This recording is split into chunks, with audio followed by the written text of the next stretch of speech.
আজ চলে আসলাম বাংলাদেশ চলচ্চিত্র বিএফডিসিতে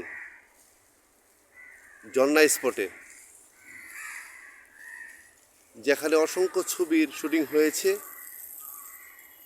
এসে দেখা হলো নৃত্য পরিচালক উপন আহমেদ অপুর সাথে।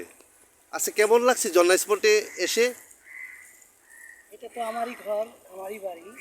খুব ভালো লাগে যখন এপিসিতে আসি। এখানে আমার উস্তাদের সাথে অনেক অনেক সিনেমাতে এখানে আমার কাজ হয়েছে। আমি যখন চিফ অ্যাসিস্ট্যান্ট, এখন আমি নৃত্য পরিচালক। এখানে এককালে বহু ছবির সিনেমার শুটিং হতো। ফেরদৌস ভাই বলেন, রিয়াজ ভাই বলেন, প্রিয় তো বহু আগে সালমান ভাই বলেন, তারপরে যত নায়ক আছেন, নায়ক নায়িকা শাবনুর আপা, মৌসুমী আপা, পপি আপু, পলি আপু, অনেক নায়ক নায়িকার ছবি এখানে প্রচুর ছবি হয়েছে।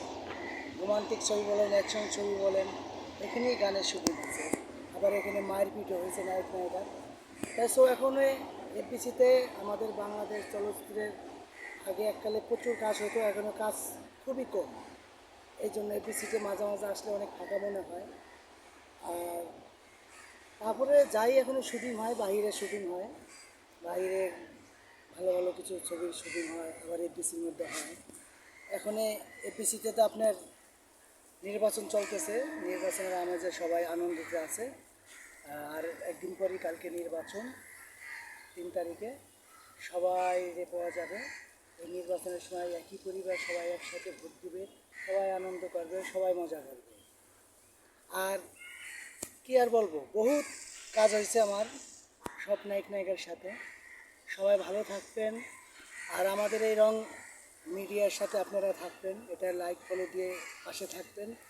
ভালো ভালো কন্টিনিউয়ার আপনাদের মাঝে দিবে। এটার কর্ণধার চেয়ারম্যান সুমন সাহেবকে তাকে ধন্যবাদ জানাই। ভালো থাকবেন, সুস্থ থাকবেন। আল্লাহ হাফেজ, আসসালামু আলাইকুম।